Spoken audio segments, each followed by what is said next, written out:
எல்லாருக்கும் வணக்கம். இன்னைக்கு கேக் தான் செய்ய போறோம். பாஞ்ச் கேக், அதாவது வெள்ளை கேக். அதுக்கு என்னென்ன பொருட்கள் தேவை, அது எவ்வளவு அளவுகள் தேவை அப்படிங்கிறத இன்னைக்கு பார்க்க போறோம். பார்த்தீங்கன்னா 250 கிராம் மைதா எடுத்துருக்கிறேன், 250 கிராம் சர்க்கரை எடுத்துருக்கிறேன். இப்போ பேக்கிங் பவுடர் எடுத்துக்கலாம். ஒரு 5 gram baking powder, 75 gram oil எடுத்துருக்கு, 17 கிராம் கேக் செல் எடுத்துருக்கிறேன், 25 ml தண்ணி, அவ்வளோதான். வெண்ணிலா எசன்ஸ் 5 ml விடணும். இப்போ ஒரு பவுல் எடுத்து அதில் ஒரு 5 முட்டை உடச்சி விட்டுக்கலாம். இப்போ எடுத்து வச்சுருக்கிற சர்க்கரையை சேர்த்துக்கலாம். நம்ம எடுத்து வச்சுருக்கிற தண்ணியை சேர்த்துக்கலாம். இப்போ இது கேக் செல்லை சேர்த்துட்டு பிளண்டர் வச்சு நல்லா அது நுர வர்ற அளவுக்கு அடிக்கணும். இப்போ அடிச்சுக்கலாம்.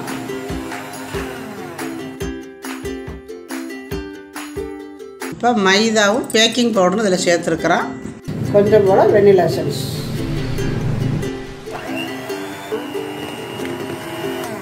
இப்போ நம்ம எடுத்து வச்சுருக்கிற ஆயிலை சேர்த்துட்டு மாவு போட்டாச்சுன்னா ரொம்ப நேரம் அடிக்காமல் லைட்டாக அடித்தாலே போதும். இப்போ நான் அடிச்சுட்டு காட்டுறேன். கேக் பேட்டர் ரெடி ஆயிடுச்சு. கேக் ட்ரையில் ஊற்றி இப்போ அவனில் வச்சிடலாம்.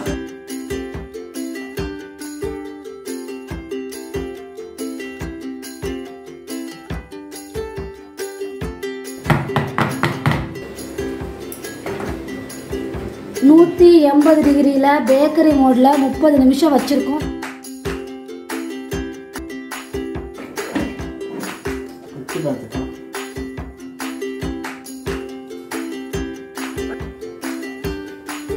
நல்லா வந்துருச்சு.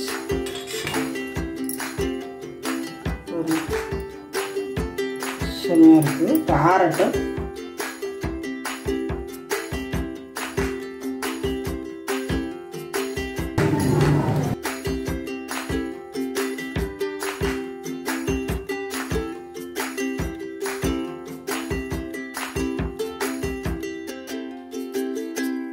இப்போ பாருங்க, நம்ம ஃபாண்டன்ட் கேக் சூப்பராக ரெடி ஆயிடுச்சு. இவளுக்கு மேக்கப் செட்னா ரொம்ப பிடிக்கும். அதனால எனக்கு மேக்கப் செட்டு மாதிரி செஞ்சு காட்டுங்க அம்மாச்சி அப்படின்னா பாருங்க, மேக்கப் செட் செஞ்சுருக்குறோம். இது ஆங்கிரி பேர்ட். ஆமாம், ரொம்ப நல்லா வந்திருக்குது. பாருங்க, பார்க்கறதுக்கு எப்படி இருக்குன்னு பாருங்க.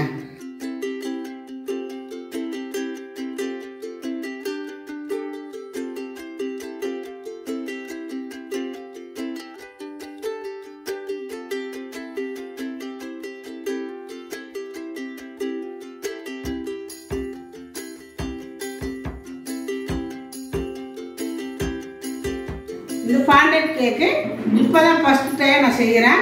அதாவது அவங்க சொல்லிக் கொடுத்தாங்க, சொல்லிக் கொடுக்க நான் செஞ்சுருக்கிறேன். ரொம்ப நல்லா வந்திருக்கு. நான் மட்டும் செய்யலை, எங்கள் பாப்பா, அவங்க அம்மா பானுப்பிரியா, நாங்கள் 3 பேருமே சேர்த்து செஞ்சுருக்கிறேன்.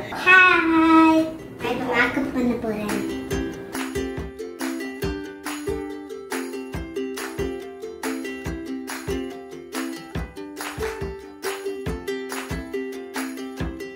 இப்போ இந்த டிராயிங் ஷீட்டில் தியா சூப்பராக ஒரு டிராயிங் வரைய போகிறா. என்னடி கடிச்சு சாப்பிட்டுட்ட? டிராயிங் வரைஞ்சல நீ என்ன பென்சிலை கடிச்சு சாப்பிட்றடா? ஆக்சுவலி அது ஃபாண்டன்ட் கேக்கு.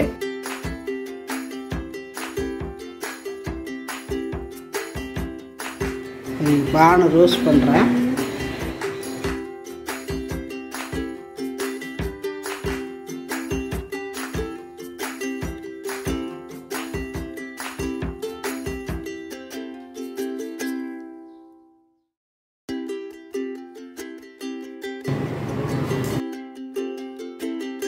உன் சேலையிலே இதே ரோஸ் இருக்கிற மாதிரியே இருக்கு.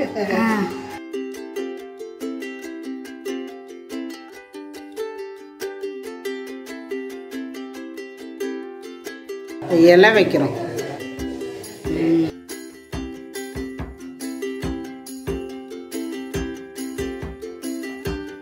நாங்கள் ட்ரையல் பார்த்தேன் கேக்கு. பாருங்கள் எவ்வளோ நல்லா வந்திருக்குதுன்னு. நாங்கள் என்ன ஃபுல் கிரீமு பாருங்கள், கேக்கில் ஃபுல் கிரீம்லாம் தடவலை. ஆக்சுவலி நாங்கள் ஒரு கேக் செஞ்சுட்டு மிச்சமான க்ரீம்லாம் எடுத்து ட்ரை பண்ணியிருக்கிறோம். அதனால் அந்த கிரீமெல்லாம் பாருங்கள், இங்கெல்லாம் கம்மியாக தான் இருக்கும். என்னடா கம்மியாக இருக்குது, இப்படி தடவி இருக்கிறாங்களேன்னு நினைக்காதீங்க. இந்த ரோஸ் இன்றைக்கி தான் மொத பண்ணியிருக்கிறேன். ரோஸு இந்த இலையெல்லாம் பார்த்துட்டு எப்படி இருக்குன்னு சொல்லுங்கள் கமெண்டில். இந்த வீடியோ பிடிச்சிருந்தா லைக் பண்ணுங்கள், ஷேர் பண்ணுங்கள், செட்டிநாடு சமையலுக்கு சப்ஸ்கிரைப் பண்ணுங்கள். நன்றி. வாழ்க வளமுடன்.